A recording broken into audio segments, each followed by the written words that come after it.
Welcome to the Pacific Combat Zone here at the National Museum of the Pacific War.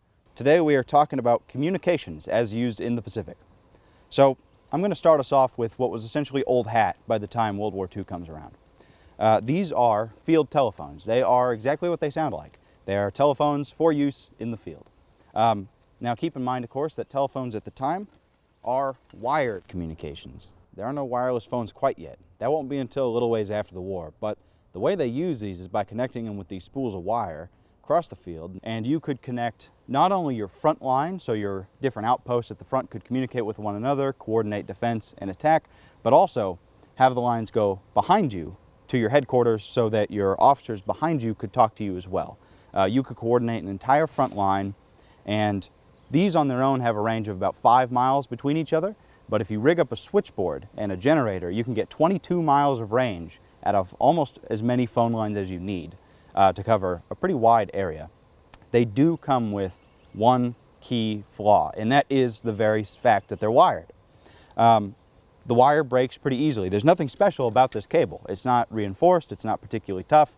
The Japanese could cut your wires, they could blow them up with artillery on purpose or on accident. They can get run over, they can get snagged on trees and brush. Any number of things can happen to sever your phone line. And if that breaks, you are suddenly cut off from the rest of the world. Now, if you're a lineman in the Marines or Army fighting over there, you have the unfortunate task of essentially crawling along your front line at great danger to yourself to try and find where the wire has been snapped and then to try and fix it on the spot. And then again, oftentimes under sniper fire. So that is the main problem with field phones. And all the armies of the world at the time had field telephones, they all used them, and they all had the same problems. The Americans tried to solve this problem by leaning into radio. During the Pacific War, the American military had the best man-portable radio systems. The other countries have radios, but they're big, bulky affairs that are usually powered by truck generators. These things are huge, and you hardly see them all the way at the front line. But the Americans take them there. We start off with this in 1942. This is your handy talkie radio. It looks like one of those big cell phones from the 80s or 90s, but this is a radio, battery powered, and the antenna, when in use, is give or take about 40 inches long. So when you're actually using it, you've got a nice 40-inch shiny antenna sticking up above your head.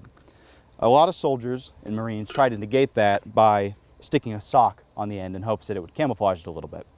But using these, you get about 3 miles of range, and they communicate with each other. So similar to the field telephones, you can communicate kind of back and forth across the front line that way. If you need a little more in terms of range, you have to get quite a bigger machine. This is your backpack radio. It fits just like a backpack. You swing it on one shoulder, then the other, and then you would carry around your telephone receiver, similar to those field phones. Oop. And then an antenna sticking out of the back when in use. You would take it off when you weren't using it. These are pretty handy. You get about 7 miles of range out of these. But the drawback is that they are incredibly heavy. When they have their battery in them, these weigh about 30 pounds. Your battery here lasts you about 2 days. With your handy talkie, it lasts you under a day. And if you are going out on a patrol for more than 2 days, then you need another battery, and that's another 20 pounds. So you can imagine if you're going out for, say, a week to try and take some ground, you're going to need a lot of batteries, and that is a lot of weight. Also, both of these radios are incredibly susceptible to seawater.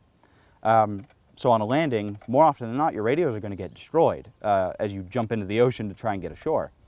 But the biggest problem with the radios, and the one-up that the field phones have, is that once you're in the jungle, your range drops immensely. So keep in mind, 7 miles on your backpack radio, 3 miles on your handy talkie.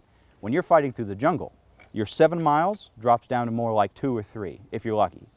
And your 3 miles drops down to under 1 mile, maybe half a mile. So you can communicate with the fellas right down the front from you if you are lucky, and not very effectively. But if your field phones are up and running, you'll be able to talk to them no problem. The only trouble being how much wire you have and if it's working or not. But if all else fails, if the phone lines are cut, if your radios are dead or out of range, you do still have options.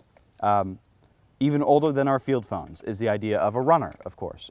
If it's really getting desperate and you need help, your officer can write a message on a piece of paper, hand it to a Marine, and he's going to book it behind the lines and try and get help, or whatever message needs to be said. And it was not just humans used for the task. A lot of war dogs ended up being messengers as well.